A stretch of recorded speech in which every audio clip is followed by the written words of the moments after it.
Hello everyone, my name is Azaria Yule, and in this video I am going to tell you how Western democracy stumbled post-World War I and how certain events contributed to the conditions of the beginning of World War II.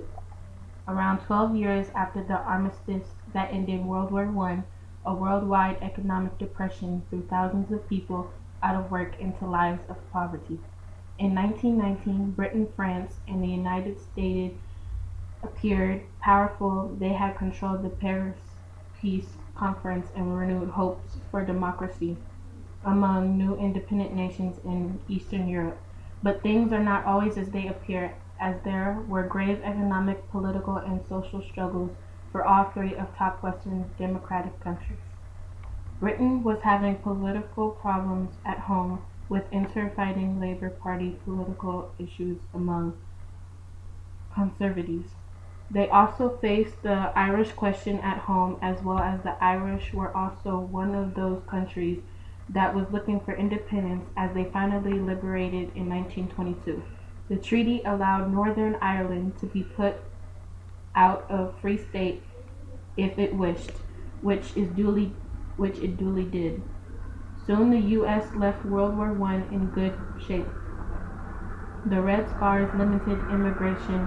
The Red Scars made America more nativist, caused a significant increase in military, also helped Americans form stronger relationship with non-communist countries.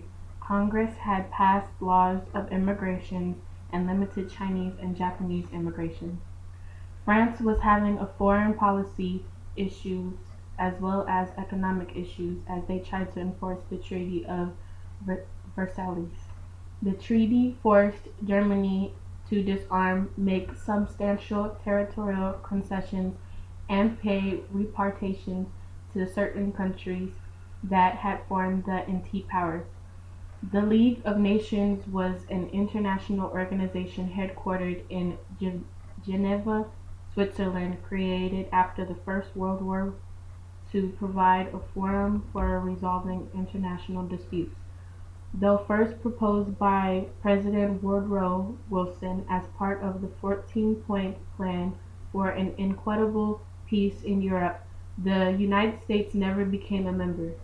The idea of the League was grounded in Board International Revolution against the interpresident destruction of the First World War and the contemporary understanding of its origins. Wilson used his tremendous influence to attack the Covenant of the League, its chapter to the Treaty of Versailles. The League would guarantee the territorial integrity and political independence of member states, authorize the League to take any action to safeguard peace, establish procedures, and create the mechanisms for economic and military. One of France's main issues was protecting the border against Germany. France had built a massive forum called the Maginot Line to stop German invasion. The Maginot Line would be impassable to these forms of attacks like aerial bombing and tank fires. The Maginot Line was built to avoid a surprise attack, cover mobilization of French army, save many power, to push Belgium into war by leaving it open to attack Germany and to use bases for counter-offensive. In 1928, US sponsored Kellogg-Briand Pact, which was agreement to outlaw war signed to August 27, 1928, sometimes called the Pact of Paris for the city in which it was signed. The pact was one of many international efforts to prevent another world war, but it had little effect in stopping the rising military of 1930s or preventing World War II. The war affected many countries, two being Britain and France, who both owed debt to us. Many people went on a general strike in Britain due to the wages being lowered. Prices went up and were too unaffordable for people to pay. While Americans enjoyed benefits of capitalism by more mechanical things, they backed up Europe and investments. Another fault that led to the Great Depression was overproduction. One of the critical faults that led the Great Depression was overproduction. American farmers were producing far more food than the population was consuming.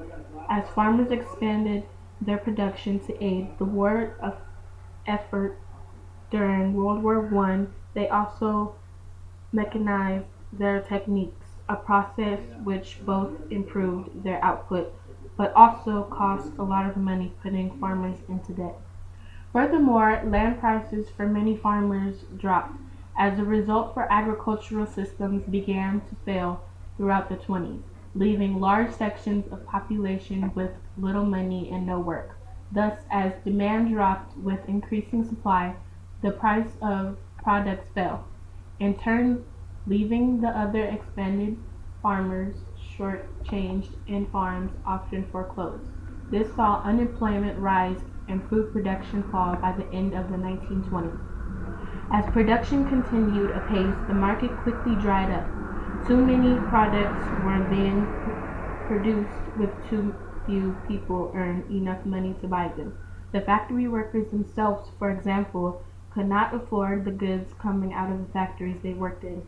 Another major issue with America's economic system, above the beyond speculative margin buying, was its weak banking system.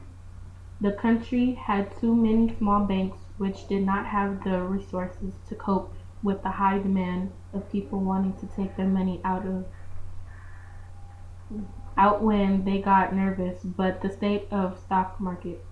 With banks having to borrow off other banks or shut down, lending and credit dried up, as this was a large part of fueling America's boom period. When it came to an end, so it did, the rush consumer purchasing. As America witnessed a turbulent decade of boom and bust in the 1920s and early 30s, Europe too suffered from its own economic problems.